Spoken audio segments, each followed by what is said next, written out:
কেমন আছেন সবাই? আমি আবারও চলে আসলাম আমার আরেকটি নতুন ভিডিও নিয়ে। আজকে যাচ্ছি ড্রেসডেনে। ড্রেসডেনে তো প্রায় যাওয়া হয়, ট্রেনেই যাই। তো আজকে ভাবলাম জার্মানির ট্রেন স্টেশন এবং জার্মানির ট্রেনের ভিতরটা কেমন এটা আপনাদেরকে দেখাই, তাই আজকে ভিডিও করা। আমরা থাকি জার্মানির ক্রেমনিস শহরে। ড্রেসডেন থেকে ট্রেনের দূরত্ব 1 ঘন্টার। তো এখন আছি ক্রেমনিস এসবিএফে, মানে হববানফ। শহরের প্রত্যেকটা স্টেশনেই এরকম ইনফরমেশন বোর্ড থাকে। এখান থেকেই আমরা জানতে পারি কখন ট্রেনটি আসবে, কখন যাবে এবং এইখান থেকে কোন কোন জায়গায় আমরা যেতে পারবো। আমাদের ড্রেসডেনের ট্রেনটি চলে এসেছে, এখন ওঠার পালা।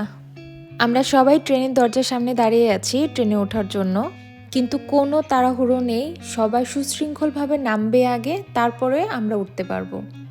এখানে সব কিছু সিস্টেমেটিক। এই ট্রেনগুলোতে সব ধরনের মানুষের জন্য সুবিধা আছে। সব ধরনের মানুষ বলতে আমি বুঝেছি বৃদ্ধ, তারপরে যারা চোখে দেখতে পারে না, হুইল চেয়ারে চলাফেরা করে, তাদের জন্য কিন্তু কোনো সমস্যাই নেই এই ট্রেনগুলোতে ওঠানামা করার। সম্পূর্ণ ব্যবস্থা আছে এই ট্রেনের ভিতরে। প্রথমে আছে 4 জনের সিট। 4 জনের সিটের সামনে এরকম টেবিল আছে, সাথে দেখা যাচ্ছে এটা হচ্ছে একটা ডাস্টবিন। যেরকম আমরা যখন ট্রেনে ওঠার পরে চিপস, জুস এগুলো খাই, ওগুলোর প্যাকেট আমরা ওখানে ফেলতে পারি। এতে ট্রেনটাও পরিষ্কার থাকে। আর প্রত্যেকটা সিটের নিচে চার্জিং পয়েন্ট আছে, যাতে করে আমরা চার্জ দিতে পারি ফোন, ল্যাপটপ। বাসা থেকে বের হওয়ার সময় ফোনের চার্জ না থাকলেও কোনো টেনশন হয় না। এটা হচ্ছে ট্রেনের টয়লেট। টয়লেটটা দেখুন কত সুন্দর, নিট অ্যান্ড ক্লিন। তো এখানে প্রেস করলেই খুলে যাবে দরজা। এই যে দেখুন কত সুন্দর নিট অ্যান্ড ক্লিন। সবসময় এটা ক্লিন থাকে। এই ক্লিন করার জন্য এখানে লোক আছে। ভিতরে আরেকটি লক সিস্টেম আছে, যাতে করে দরজাটি একদম ভিতর থেকে লক হয়ে যাবে এবং বাইরে থেকে দেখাবে একটি রেড লাইট জ্বলে উঠবে। এতে করে বাইরে থেকে মানুষ বুঝতে পারবে যে ভেতরে কেউ একজন আছে। এই পাশে আবার দুটো করে সিট থাকলেও এখানেও কিন্তু টেবিল আছে যার যার নিজস্ব। এই যে এখানেও প্রত্যেকটা সিটের নিচে চার্জিং পয়েন্ট আছে। এই যে জুস রাখা, ডাস্টবিন সহ সব কিছুই আছে।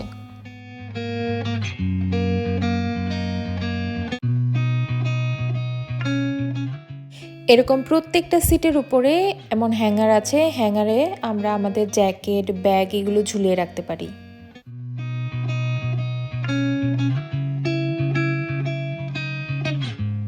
এটা হচ্ছে ট্রেনের ভেতরের ইনফরমেশন। ট্রেনটা এখন কোন স্টেশনে আছে, পরবর্তী কোন স্টেশনে যাবে, প্রত্যেকটা স্টেশনের নামগুলো এখানে উঠছে। তো এর মাধ্যমে আমরা বুঝতে পারি এখন আমরা কোন স্টেশনে আছি।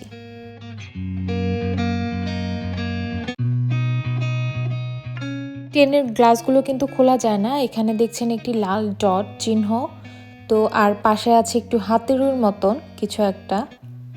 এ পাশে দেখুন চিহ্ন আছে, যদি ট্রেনের ভিতরে কোনো দুর্ঘটনা ঘটে তাহলে হয়তো এটাতে বাড়ি দিয়ে জানলা দিয়ে বের হয়ে যাওয়ার সিস্টেমে।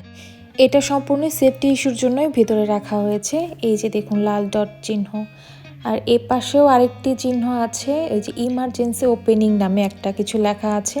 তো এটাও হয়তো বা যদি কখনো দুর্ঘটনা ঘটে তখন এই জিনিসগুলো ব্যবহার করার নির্দেশনা দেওয়া আছে। এই যে কাঁচ দিয়ে ঘেরাও করা সিটগুলো দেখতে পাচ্ছেন, এগুলোতে প্রাইসটা একটু বেশি এই সিটগুলোর। জার্মানির মানুষেরা অনেক সাইকেল প্রিয়। তাদের প্রত্যেকের ঘরে একটি করে সাইকেল আছে, এক একজনের আলাদা আলাদা। তো ট্রেনের মধ্যেও কিন্তু দেখুন সাইকেল নিয়ে আসা যায়।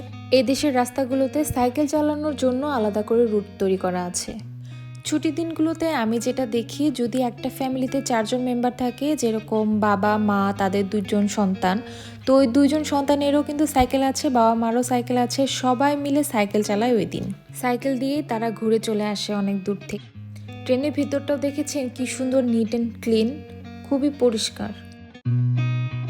আমরা চলে এসেছি ড্রেসডেনে। এই যে দেখুন এটা হচ্ছে ড্রেসডেনের হববানফ, মানে ড্রেসডেনের ট্রেন স্টেশন। এটা অনেক বড়। দেখুন বাইরে কত সাইকেল।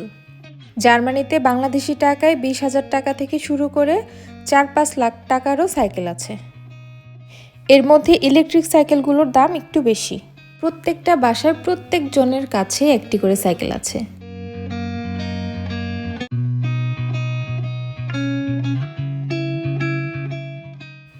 এটা হচ্ছে ড্রেসডেন হববানহফের ভেতরটা। এই যে প্রত্যেকটা স্টেশনে ক্রেমনিজে যেরকম ছিল এখানেও কিন্তু সেরকম আছে ইনফরমেশন বোর্ডটা। এখান থেকে সবাই ইনফরমেশন কালেক্ট করতে পারবে যে নেক্সট ট্রেন কখন আসবে, কোন জায়গায় আমি যেতে পারবো। ট্রেন থেকে নেমে সবাই আমরা ট্রেন স্টেশন থেকে বের হয়ে যাচ্ছি।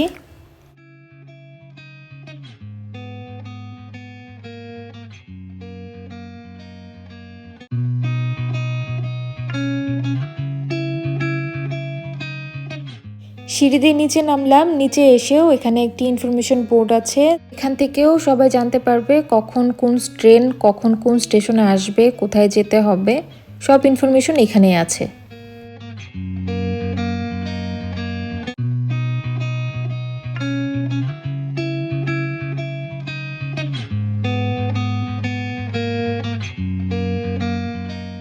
আজকের মতন ভিডিওটি এই পর্যন্তই। আবারও চলে আসবো আবারও নতুন কোনো ভিডিও নিয়ে। সে পর্যন্ত সবাই ভালো থাকবেন, সুস্থ থাকবেন। আর ভিডিওটি ভালো লেগে থাকলে আমার চ্যানেলটিকে সাবস্ক্রাইব করবেন।